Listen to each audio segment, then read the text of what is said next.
Let's talk about this first solo performance. Yes. How about that, right? Come on. First solo performance since you dropped the project. Yes. Ain't Gonna Hold You, Miller Outdoor Theater. Yes. How was the energy? Hey, everything and more than what I expected. Like, before you do something like that, I don't know what other people be doing, but I was like in my head, you know, about everything that I can control. But once you get out on the stage, if you have prepared, then you're ready. And so I was just happy that I could get out on the stage and enjoy the moment. That was the biggest thing that I was concerned in was, yo, I'm gonna go out here, I'm gonna perform, I'm gonna do well, but will I be able to enjoy the moment? And so just being on the stage, seeing the people, all the people on the lawn, like the energy was crazy. It really was. Yeah. So everything that you wanted it to be and more for the first time out there. Yes. The support for you that came out while you were on stage, because this was just the first solo performance, not just since you dropped the album, but just in general, right? Period. Yeah. Like, period. And you just don't really, I didn't have an appreciation. Yo, the internet is a place where it's a lot of people like, hey, yeah, we with you, we support you, but you just never know until you put something out, until you step out on the stage, you really don't know. And the way the lights were, and it was dark, I really couldn't see out there, which is like good because I just needed to focus for like the first like minute and a half or so. But once the lights came up and I could see everybody, I was like, hey, Nell, stay focused. Nell, stay focused. When I could see, like, and then it's not just everybody. Like, I seen my people, like my people that, you know what I'm saying, really mess with me. I was like, oh, no, we about to have some fun. So they strategically came early because, you know, Miller Outdoor Theater, like, it's all over the place. So you got to be up there in the front, like. Exactly. Like, the people, like, really came out. Man, shout out to my family. If I can't count on nobody else, I can count on the 10 people that I grew up with. Your kids, your husband too. Exactly. They're always gonna be wherever you go. Yeah. And today you got Women Produce on. Yes. The logo is bold, You know it's bright. You know what I'm saying? You can't miss it. Women Produce. Yes. This isn't just a catchphrase for you. It's got a deeper meaning. So tell us about that. So before I had my son, my first child, you know, came up with the phrase, was feeling real big about it. You know, I'm a woman, I produce in the male-dominated industry. Yeah. Then I had my son, and I was like, I am a woman that produces. Like, what else do you need me to do? I just pushed a being out of me. Like, it really began to take on what I feel like is the true essence of a woman. I feel like we have a lot of situations where women are trying to figure out their purpose, what we do. We are fashioned to produce. It's like the genetic makeup of our body. Anything that you give to us, we will give back tenfold. Like, we are fashioned to produce. I believe that wholeheartedly. I love creating spaces and opportunities for women to come in and do that in a safe way. Like, I'm an artist, I'm a producer, and I just can't be up at the studio at 2 a.m. with a bunch of dudes that I don't know. And so one of the biggest things for me is if I can, to create opportunities in safe places where women can come do their thing. Yeah, and you have a apparel line too. Oh, you know what I'm saying? Not to mention, not to mention. That's just not for the brand, and you can go and purchase an item or bucket two. hats, you know what I mean? Crew necks. Well, we got what you like. Yeah, I'm glad that you said that. You actually said your body was made to incubate, make, and produce. Correct. Specifically as a woman, and you honed in more on that once you entered into the chapter of motherhood, and now you don't have just one, but you got 3 babies running around. They're all in the studio right now too. Like, they made it known, mommy, I want a snack. I need to go to the bathroom. We got to get everything situated before you actually came in here to talk business. And so one thing I really like and appreciate and respect about you, you're very specific with your word choice. You had an entire series on Instagram, wordplay, word of the day. You thought that was like the first time I'd ever seen you. I was like, come on, I am a DJ in Houston. I never know. Yeah, and I mean, not only are you a rapper, you're also a producer too. So I mean, just the idea of that, where did that stem from? I was on the treadmill. Honestly, getting ready for Miller Outdoor. Because I don't know if you know, but performing takes some cardio and endurance. Yeah. So I was on the treadmill, just kind of starting like a little light regimen of getting ready. And I feel like I heard it so clearly, like start practicing picking a word from the dictionary and using it in the raps. I was like, okay, cool. You know, I'm on the treadmill, writing the bars, not right, but just like thinking about them while I'm walking. And then it was like, yeah, now post it. I was like, hold on now. Hold on now. So, but I was fully aware that it was an exercise to like write the album. So like I'm, you know, getting ready for the album. I'm getting ready for Miller Outdoor. And I just thought this was all about just making sure that the bars for the album like were really good. And I did 1 day, and then I did 2 days, and then I did 3 days, and I just kept putting it together. And it's like, oh, I'm getting ready for the album for myself. Like, and you can hear the songs that I started with on the album versus the ones after I started doing the words of the day. Oh, them bars are different. them bars are different. I'm getting ready for the album. It's marketing. You know what I'm saying? I'm getting my practice in. I'm creating a buzz, like, and it was just fun. It was just fun. And really watching my husband, like, being, cause you know, like everybody be like, oh, Nell, you're amazing. My husband for real know who I am. So whenever he started being like, oh, you doing something. I'm like, oh yeah. Oh, we doing something now. So it was fun for me, let alone, you know, just like the edification from everybody who was engaging in it. So have you experienced that before where you were doing something as far as physical activity, something for your health, and it got your creative juices flowing, or was it the first time for you? I'm not gonna lie to you. Carrying a baby will definitely. Yeah. I implore any woman who is in any process of creating life to try to create something outside. Like, it is you just tapping into a different space, and so I can kind of like rival it to that. I get some of like the most creative ideas, the most creative things I want to do while being pregnant, and it just be like a lot of emotion. So you get a lot of my ooey gooey stuff. Like I do a lot of my best ooey gooey stuff when I'm pregnant. I heard Issa Rae, who is another producer I really like. Obviously, now when it comes to music, even though she's got a lot of dope music that was intertwined into Insecure, she has some great people that were actually scoring this show. But she talked about when she was trying to lose weight because she was gaining all that weight when she started making money. And so she started doing a paleo diet, working out. Her headphones fell out one day when she was running outside on them hills in LA, and she said it forced her to be with her thoughts. And that's where the best creativity came for her. I've had a similar experience. So yeah, that's why I was just saying I was interested to know, because you said like the idea came to you while you were on the treadmill. Like while I was on the treadmill. And as much as I don't want to like feed into it, because you know I used to be an athlete, you know, Division I basketball, UTA, you know, nobody's asking. But as much as I hate it, something happens when you are physically training your body to do something. You are pushing your mind mentally. It's like something happens, and you'd be surprised of the places that you can go in creativity, mental capacity, physical capacity. When you start, shout out to my homie, when you start habit stacking. When you are like putting one habit with another one and like just grooming yourself and turning yourself really into something. Yeah. So tap it back into the wordplay. Yes, come on. Because this is really something that sowed some seeds into I Ain't Gonna Hold You. Yes. Your debut album. You use the word galvanize to describe your music.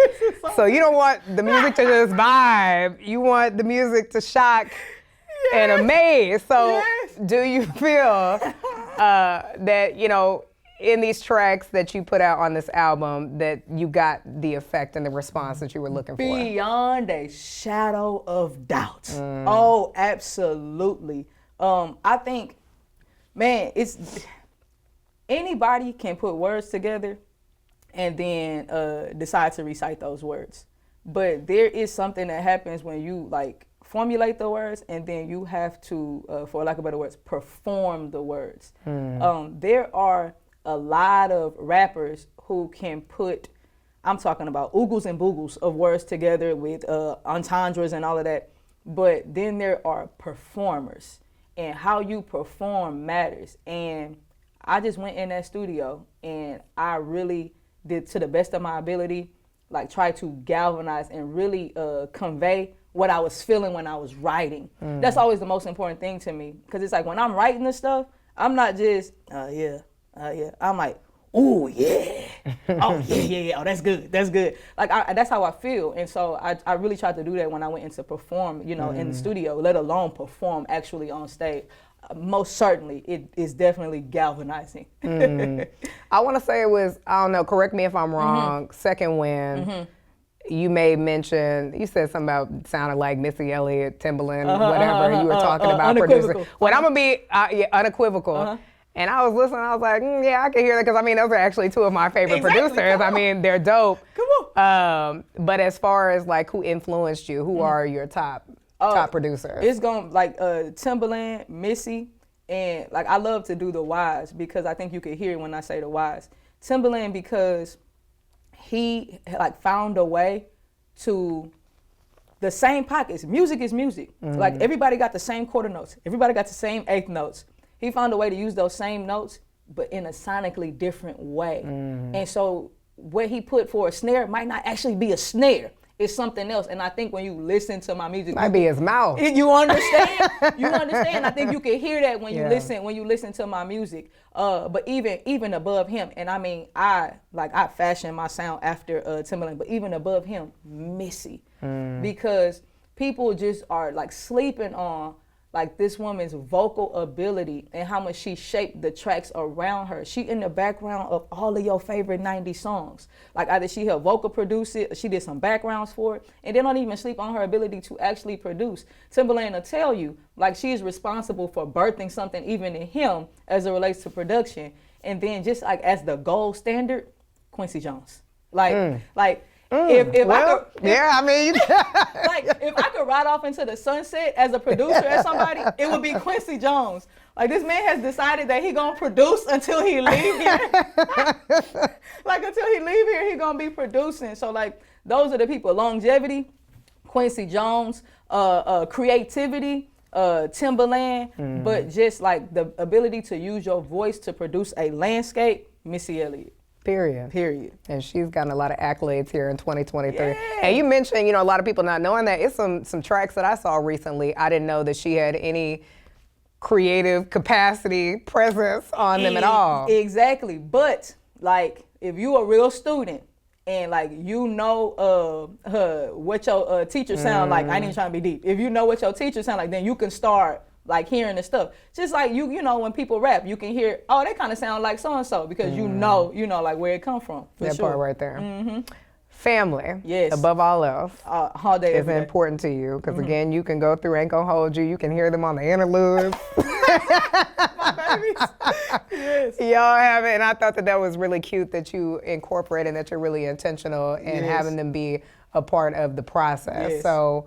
Why above all things? Because we know that a lot of people can lose sight of that very easily, especially being in entertainment. Why is that important for you? Because priority-wise, the way God has set it out, none of this stuff is more important than my very first like jobs, like child of God, wife to Corey Grant, mother to my babies. Everything else is just extra. Like, he's not gonna call me to do nothing that infringe upon those three roles. And if it's infringing upon them, then I gotta take a step back and wonder if I should be doing it. But to the world, amazing producer, amazing artist, you know what I mean, devout woman of God. But to my babies, I'm just a mama. I'm just my daughter walked by the room and she's like, hey, why am I not in there with you? Like, I'm just their mom. And so I can go on for decades to do whatever it is that I do, but that don't really matter to my kids. Like, to my kids, they just want to have a great mom. And so I try to the best of my ability not to jeopardize that, but then also bring them into my world in the safest way possible. Like give them it's like an open door policy. If you want to be a part, come on. If you don't, cool. Like, I'm not pressing you. But I always want them to feel included. I don't want them to ever feel like I got to go off and do something and you just don't have no access, like, to me at all. That just don't sit right with me. The direction that the music business is going in, do you want them to be a part of this? Would you be open to that, or is it something that you're kind of leaning more like, go ahead and get that degree and look at an engineer or an attorney type occupation? I want them to do whatever it is that God has called them to do. Or, God gonna call a person to him. And then assignments wise, I want them to do whatever assignments God has given them, because those are the ones they're gonna have provision for. So if they try to be off in the music industry because their mama was off in the music industry, but that ain't their assignment, then they ain't gonna have no covering for it. I want them to go wherever God is gonna cover them at. I wanna read something to you. Come on. And these are lyrics from Answer by Fire. While we're on the topic of God, because this actually stood out to me. Such a passionate song. Well, and I mean, truth be told, because I have no problem being 100% transparent, I was re-listening to the album while I was on the treadmill before this interview today. Come on. And I listened to this, so I want to read this to you because I want to know, what your thoughts, where you were in that place when you were giving this, because to me it sounded like a testimony. And I hope I got every word in here right, because I was actually trying to Google the lyrics, but I had to pick and choose. I had to keep rewinding. I didn't have to clean my own kitchen. I was in a triple threat. I took a breath and hit a pivot. Been in a room where them prayers got to shooting and them demons got to moving. I didn't know what I was doing. Tried to speak. It started as a smolder. It was brewing. My tongue caught fire, and the spirit got to spewing. Yes. More like a bazooka. My bad. Hallelujah. When if you feel that we were filled with the producer that hovered over the deep end, then birthed all on me. Say this to me. Give me the first line again. The very first one you started with. I done had to clean my own kitchen. I done had to clean my own kitchen. I was in a triple threat. I took a breath and hit a pivot. Been in them rooms where them prayers got to shooting and them demons got to moving. I ain't know what I was doing, tried to speak. It started as a smolder. It was brewing. Then my tongue caught fire and the spirit got to spewing like pum. My bad. More like a bazooka. Hallelujah. It hit different when we filled with the producer that hovered over the deep and then birthed all of minutia that rose a whole savior, then filled that upper room up. Facts. It be in the X. I don't know how much you got on there. You actually ended right. We right here. Women produce. So what is that lyric? What does that mean to you? Man, that is like you hit it. That is my very real testimony of being filled with the Spirit of God and having to go back and allow Him to clean me up. So often people think we're supposed to come clean. No, you come as you are. That's the real definition of come as you are. You come as you are, and then you have to die to yourself and let Him clean you up. And it hurt. It hurt to be faced with how wicked you are. It hurt to be faced with I was out here living by my passions and my heart, and that's wrong. And then to be taken into a space where, man, and I try to get through it without getting too deep, where I got filled with His Spirit, and so many things like clicked in that one moment. We be walking around with our little gifts and our talents, like hoarding them and real proud that we gifted and we talented. Newsflash, everybody gifted and talented. You don't get no trophy for being gifted and talented. The gifts and talents are to be put to use to do the work that He's asked you to do. So God filled me with His Spirit, and then I immediately had to go into spiritual warfare on behalf of somebody else. And it's a process where you yo, this is a lot for kind of like a first situation and encounter with God. You doing a lot, my guy. But in those moments, I got a crash course in the understanding of what you really supposed to be here doing. Like, shrink yourself, because you can't do what I need you to do thinking that it's about you, thinking that it's about, covering your needs and your gift, making room for you and all of the stuff that, that we want it to be about. It is about winning souls for Christ. And if you cannot understand that, then you're going to make it real hard for me to be able to use you. And what I'm using in the process is the Holy Spirit, the same Spirit that birthed everything in this world, the same Spirit that it's in your body, the same Spirit that rose Christ from the dead, and it's the same Spirit that He imparted before He left. That's what you got operating in you. It ain't you that's doing nothing. It ain't you. No matter how great you think you are, your little words of the day on the treadmill, it ain't you. It's the Spirit of God that's in you. And that's why that song sound like that, because that's how passionate I am about it. Like it pulled me. It stood out. And I mean, do you know the moment? I mean, what was the most pivotal moment for you, where it clicked you out of? I don't know. I don't want to say ignorance. Maybe ignorance isn't the right word. Ignorance is the right word, because we could be ignorant in a number. We could be willfully ignorant. We could just for real unknowingly be ignorant. I'm telling you, the moment that we talking about, when I went up, I understood. I'm like, God, I'm praying, and I'm doing all the stuff you say do, and I don't have access to the power that it seemed like I'm supposed to have access to. Like, I'm praying for people and stuff not changing. I'm praying for myself and stuff not changing. Or I can't even pray that long. All I got is 5 minutes of prayer, and then I'm like, all right, yeah, I do what I'm supposed to do. I'm like, if you are who you say you are, then it's supposed to be something more. And like, glory to God for my homies that was around me. And they was like, hey, what you saying? You want to be filled with his spirit. I'm like, well, I don't know about all that, but but I trust y'all. I don't know about it, but I trust y'all. If y'all say that's what it is, then okay, cool. Like, I want to be filled with his spirit. Man, I go into prayer and I asked to be filled with his spirit, and then he did it. And then not only did he do it, but like, I mean, it is really an encounter of God. Like, once the spirit of God is in you, now you can see properly all of the other stuff. And so when this happened in my life, man, you can almost see me turning and moving, like instantly. Oh, no. Oh, I can't be doing that. Oh, no, I can't do. And it ain't on no religious legalism or condemnation. It's on I got the spirit of God living in me, and he is convicting me about some things. Yeah, and you have a good camp of people around you. It seems like to stay in your ear to keep you in check when you need to be real. Wise counsel. Yeah. Wise counsel is important. You don't let yourself run amok out here.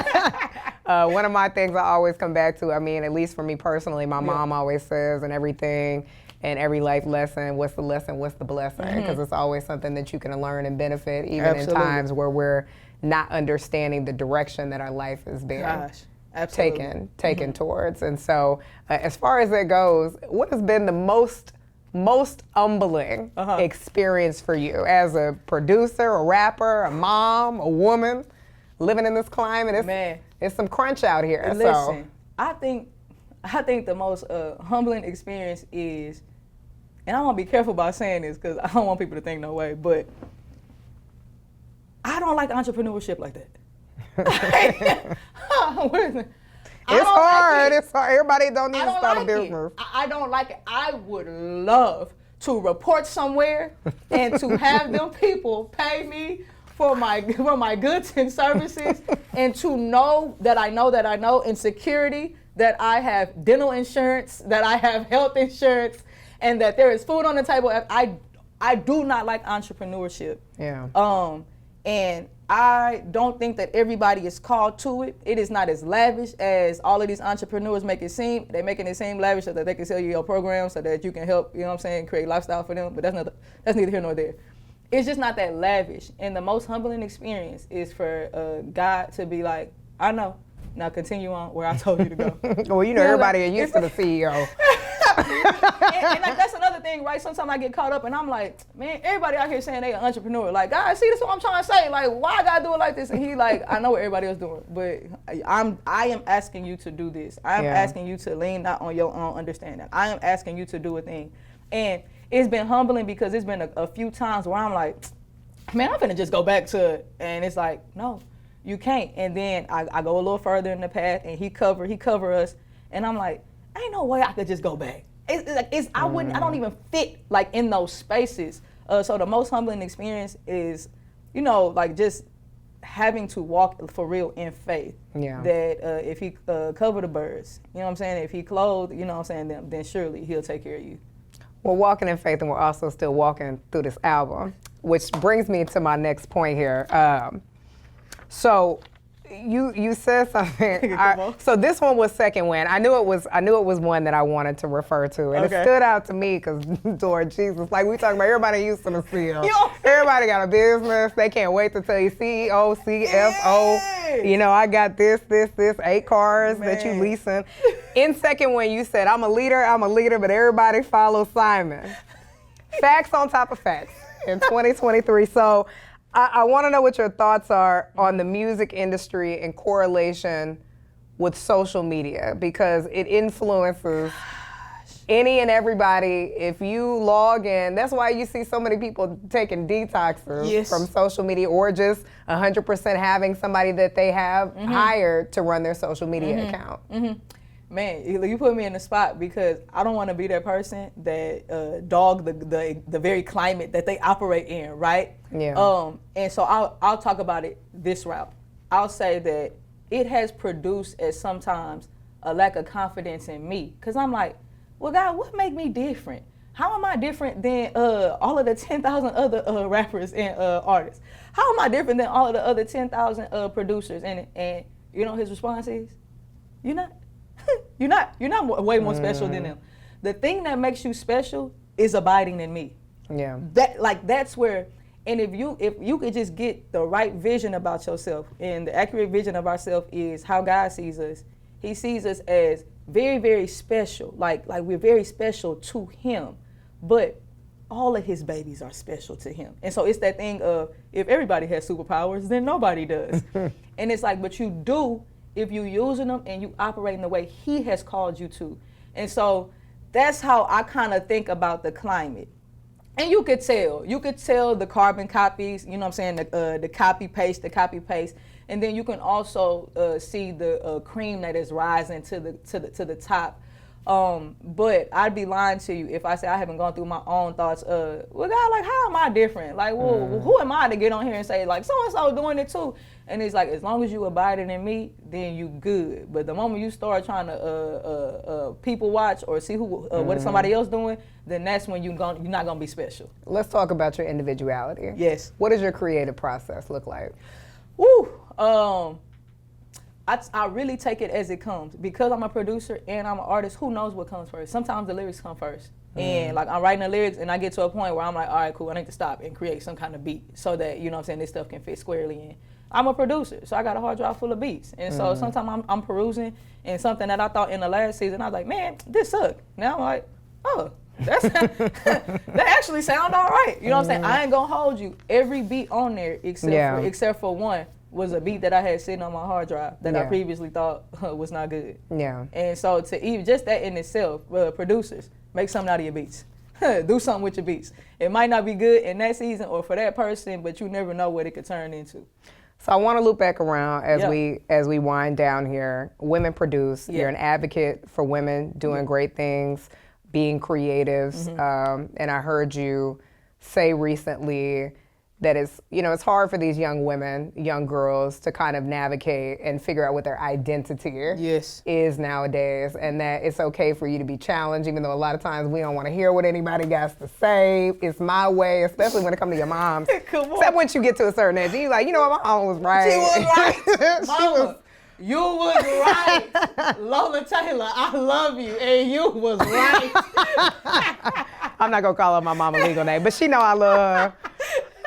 So as far as those young girls that are coming up now are interested in getting into an industry such as this, musically, any words that you have for them to embrace what makes them individual and unique in their own right, so that way they can hold on to that and not lose sight of their identity? Yeah, we really fail to understand the human body and the human condition. We all practicing something. Whatever you practice, that's what you turn into. Like, Nell, how did you become so confident being you? And I practiced choosing this version of me at every turn when the world wanted to present me something else. I've been practicing this since I was a little girl. When I first was wearing my little button-ups and went to the playground and the girls was doing their thing and like just sitting around talking, you know what I'm saying? Just being like little girls, typical stuff. And the boys was monkey bars, basketball, football. I was just like, yeah, I'm going over there to do what they doing, while still maintaining that at the end of the day, since I was a kid, I know for a fact I'm finna grow up, be a wife, have a husband, have these babies, and that's not gonna stop me from playing basketball. and that's not gonna stop me from being in sweats and crew necks. And that's not gonna stop me from being this version of me. But you have to practice choosing you. You have to practice saying no to the world. I remember all the little boys that didn't choose me because, you know what I'm saying, of the way I was. Look at me now. You know what I'm saying? Look at me now. To the left, to the left.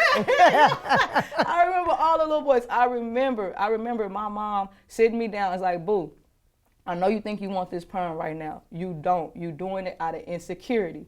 And me trusting my mama and walking. Like, it's just a series of decisions that the older you get, you're just comfortable choosing this thing. But you have to practice. And sometimes the first decision is the hardest one.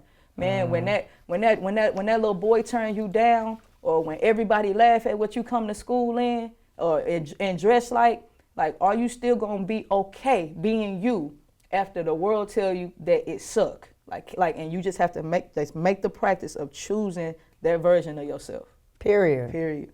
I ain't gonna hold you, but Lanell, make sure to let them know where they can go and stream. I ain't gonna hold you. Come on. Hey, I ain't gonna hold you. It's where I'm at right here. It's cool. I ain't gonna hold you. It's on all streaming platforms, whether that's Tidal, Apple, Spotify, Deezer, SoundCloud. It's everywhere. It's everywhere. All my socials are Lanell Grant. You can find me at womenproduce.com. You know what I mean? I'm not hard to find. If you put in Women Produce, you can find me. If you put in Produced by Nell, you can find me. And you can shop Women Produce. You feel me? And you're going to find her there too. We appreciate you, Lanell. Congratulations. Thank you so much.